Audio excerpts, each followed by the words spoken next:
Hi, my name is Will, and in this video, I'm going to share how to upsell a customer in 4 simple steps and the massive, truly massive benefits of upselling your customers rather than doing what everyone else is doing and trying to find new buyers instead.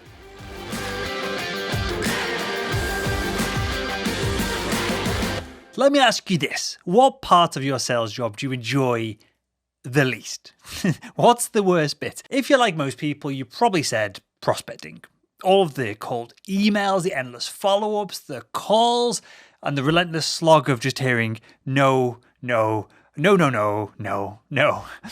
whilst there's obviously a time and a place for prospecting to hit your B2B sales quota, well, if you've already got a long list of current buyers, you might be wasting a lot of time trying to find new ones when you don't have to.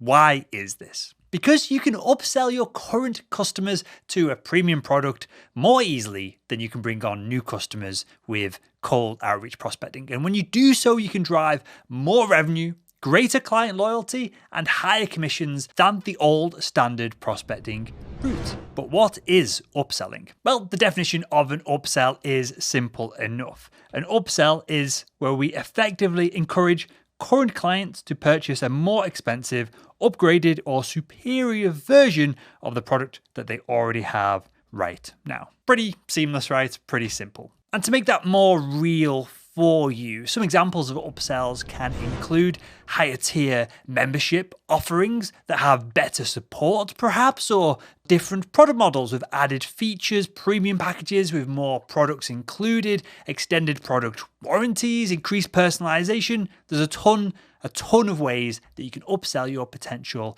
customers. And hopefully that sounds pretty straightforward, but I do get asked the question regularly by new and tenured salespeople what the difference is between an upsell and a cross-sell. So upselling often gets confused with cross-selling, but in fact they are slightly different. So let's look at the definition of a cross-sell. A cross-sell is to effectively encourage current clients, so similar again, to purchase an entirely new product, usually on the basis of the product they have right now. So rather than an upsell where they're getting an upgraded version of the product they already have, the buyer is getting a new product entirely.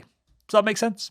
Hopefully it does. Okay, so with all that now said, with all the definitions in place, what are the benefits of focusing on upselling rather than prospecting for brand new buyers? Well, there are 2 main reasons why upselling can often beat out traditional prospecting in a lot of cases. First off, upselling can be easier than finding new prospects. That can be the toughest part of the entire sales process. And also, upselling can drive more revenue. And I've got a few numbers and data points to prove those statements as well. So here we have a quote from marketingmetrics.com.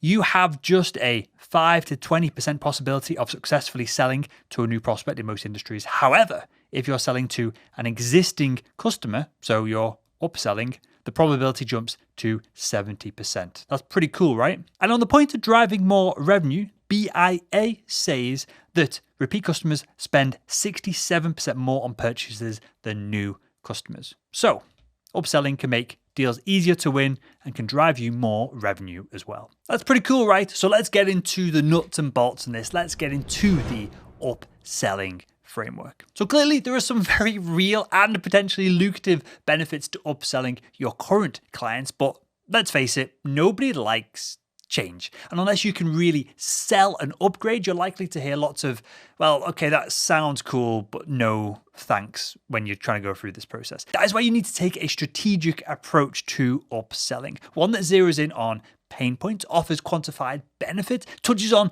the risks, and drives real urgency in your buyers. Enter the Product Upsell Framework.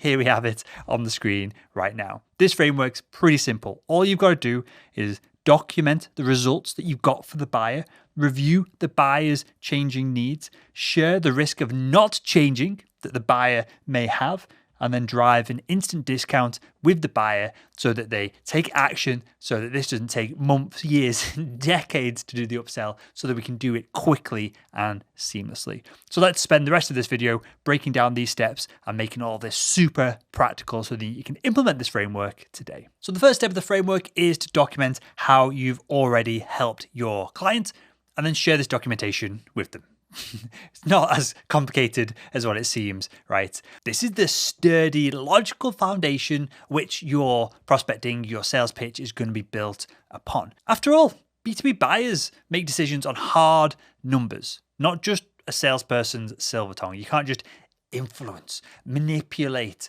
persuade someone into going from a deal size of 50 grand a month to 100 grand a month. You've got to use documented results. And a quick way to document the results that your product has delivered to the buyer so that you can leverage this to make the upsell conversation stick is with what we call a quarterly report. And this should outline the ROI that your product has delivered to the buyer versus how much they have spent accessing your product. You need to deliver here on ROI and make it very clear on the page, on a document, on an email. And I break down how to create a super quick and effective quarterly report in the blog post that's linked below this video. Next up, we're going to explore the changing needs of the buyer, because how will your client's business change in the upcoming years? How has your buyer's business changed since you sold to them in the first instance? What are the competitors doing now that the competitors weren't doing before? And do the products that your customer is using right now that you sold them even offer the same competitive advantage as they once did? Or do they need to move to a different package, a different payment system, whatever it is that you're trying to upsell them on? Equally important, where does your client want to be in the future? What goals can you help them achieve right now through upgraded service, product, whatever you're upselling them that can help them achieve these goals in the future? It's time to put your research skills to work here, as the more nuanced and specific that you can be at this stage when you're reviewing the client's needs, current needs, future needs, how things have changed over time, the better. The next step we're going to move on to now, highlighting and sharing the risk of not changing to your buyer. Because once the buyer understands that their needs have changed, once you've ticked off this step of the process and you can offer them more value than what you could do before in the first instance, you now need to pull on the other end of the spectrum of real pain. Because so far in the documenting results and reviewing the changing needs of the customer, we've been focusing on the positive end of all this. Now though, we need to discuss and shift the pain to what's going to happen if you don't do this. See Harry's sad face there? What's going to make your buyer's face sad if they don't upsell with you?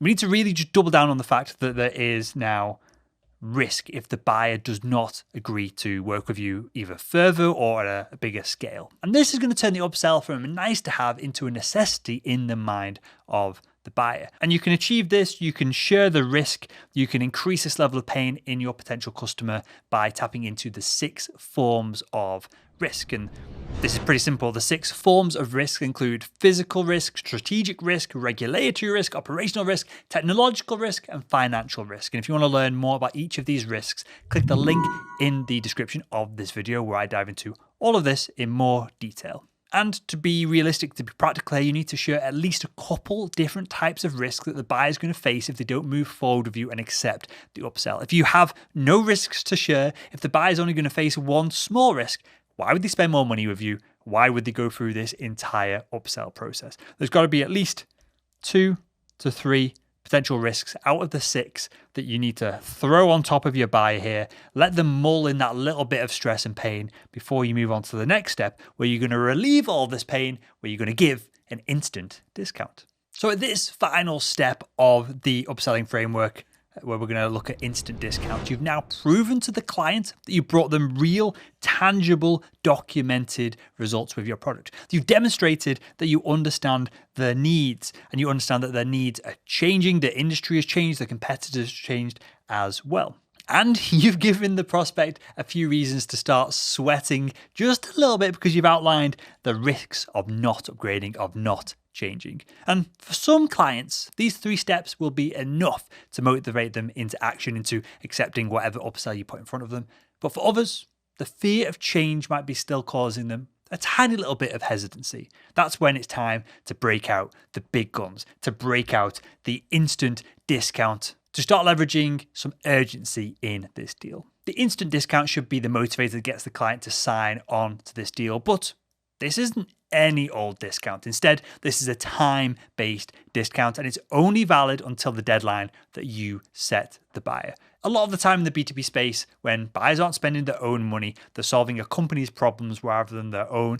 Well, urgency is the last straw. It's the last thing that you need to throw at them before they're going to decide to buy in. So if you've been through these 3 steps of the process, have you documented results, you reviewed the changing needs of the buyer, you've shared the risks of not changing, then this instant discount, which can be as simple as, hey, there's 20% off this upsell, this upgrade. If you get it in the books, get the invoice paid before the end of the quarter. It can be as simple as that to wrap up the whole deal and make your product upsell stick. So there we go. That is the product upsell. It can be as simple as those 4 steps. And best of all, upselling existing customers is more efficient, more effective, and it can very easily be more profitable than fishing for new clients.